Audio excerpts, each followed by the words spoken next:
Chester little art fair, just outside Bluecoat Charity. We're here beside that absolutely marvellous, glorious, beautiful, fantastic building. We've got some artists, crafters, makers. We've got a lot of things here. I'm, of course, I keep forgetting to say that. I'm Anastasia. Hello, I run Chester Art Centre.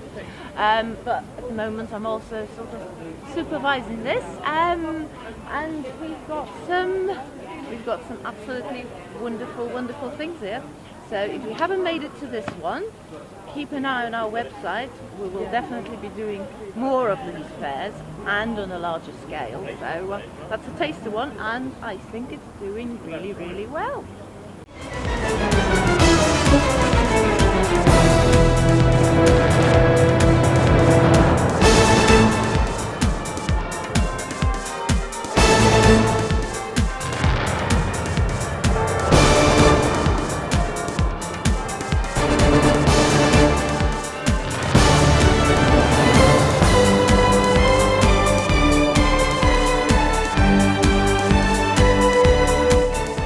No, I'm with Mark now, and he's a regular friend of mine, and he gave me a wonderful piece of artwork for Christmas, which I value. Mark, tell us a little bit how you got started as an artist. Well, I went to university to do a photography degree, and the course was so badly worked out that I ended up doing art instead. And how long have you been going now? Oh, that's a good question. About getting on for 10 years. And does your art take any particular road? Are you into portraiture, landscapes? Mostly abstract, but to me it's more important the techniques used rather than the type of art that I produce. And what do you think of this exhibition today? As we both know, Anastasia worked very hard to do it. What do you think about it? Oh, it's absolutely fantastic. Very cultural, and we need more culture at the moment, what with lockdown and not having any culture, apart from obviously the television. But this is real culture, this is visceral culture, this is, you can see it, you can taste it, you can touch it, but I will punch it. And there's a real atmosphere here today. It really feels like you're at some country fair, doesn't it? Yeah, the atmosphere's been fantastic. We've had a lot of positive feedback, a lot of nice people coming through. Well, thanks ever so much, Mark. Take care. Yeah, you too, Brian.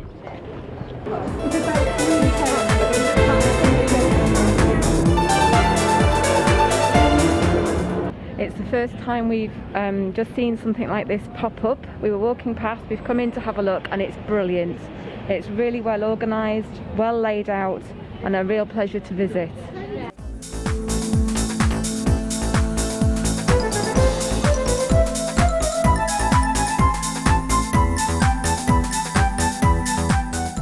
Jeanette Stowell.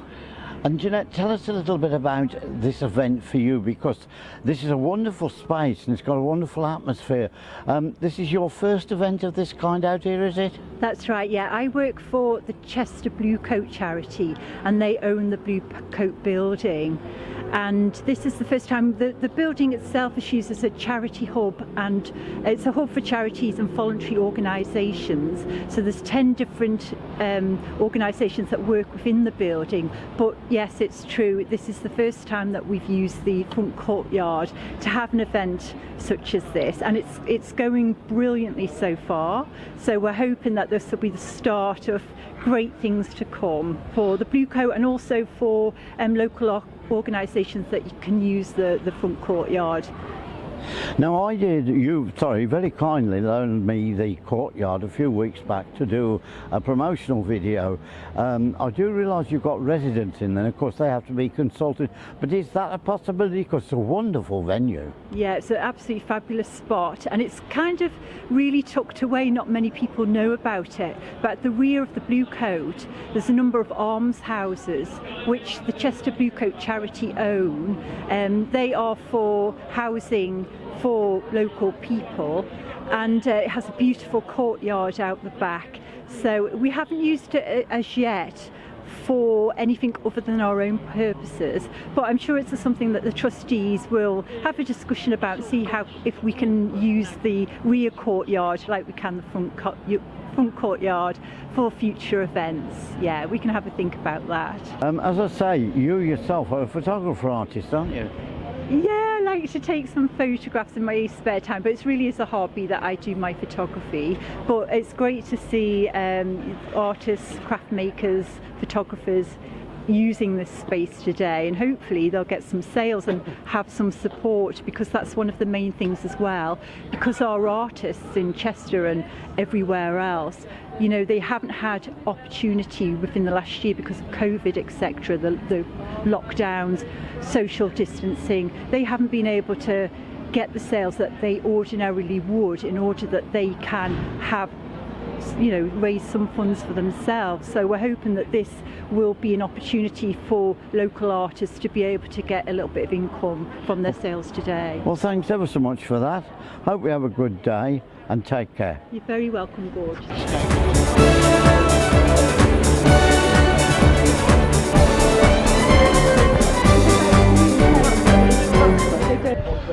Well, we've now come to another visitor at this fabulous little fair. Claire, tell me what you think about this exhibition here today. Well, I've only just arrived, but I think the standard of the work is amazing. And if it's local artists, even better. And are you an artist yourself? Yes, I do textile work. And where do you work out of? I do, you know, craft markets like this, and I do stuff with the university, and I'll do, you know, things with children. So a bit of variety. And how is business at the moment for you? Because for all these people who are so talented like yourself, there's not a lot to do because of COVID. No, I think a lot of people have done more stuff online and making more things that are bespoke. So, you know, people, I hope artists can survive somehow or other.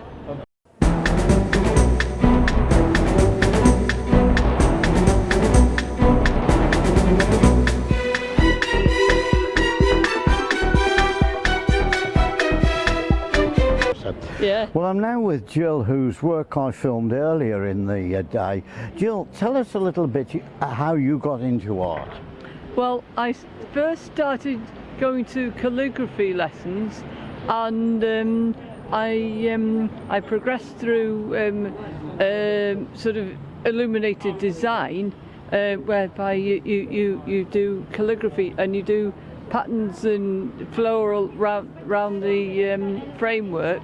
And I went to a class with a David. I was taught by a man called David Humphreys from Mould, and his talented wife Anne. And I went to a Thursday class once, and I found out that other people were doing art. So I thought, I'll try a bit of artwork, and the rest, you know. So I started doing Chester scenes. And I show them by the River Dee, where I run a little arts display, and I've been there for 20 years. I really enjoy it. I retired 5 years ago, and I took up my business, and I've never looked back.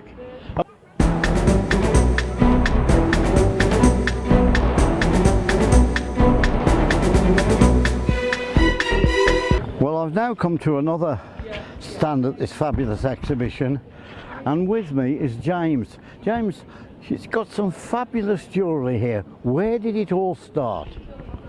It started, I was working as a window cleaner and I had a stroke, and part of the recovery process I went and did a course in jewellery making at the London Jewellery School in Hatton Garden. Well, I've just come across Christine Russell, who I filmed many years ago. And Christine, you're a trustee of this organisation, and tell us a little about your role in it.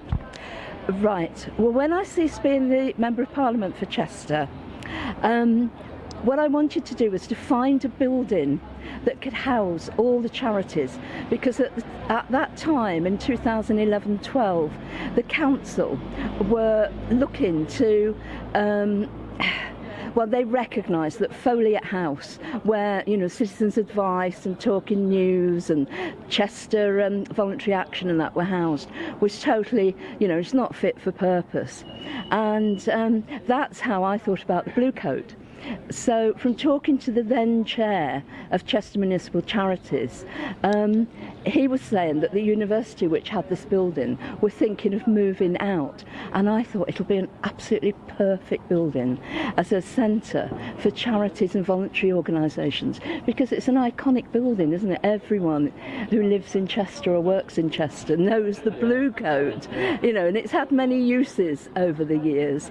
And so yeah, by working with the charity I became a trustee, and then it was quite a complex ownership.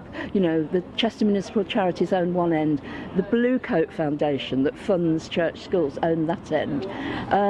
So we had to have a marriage of the two.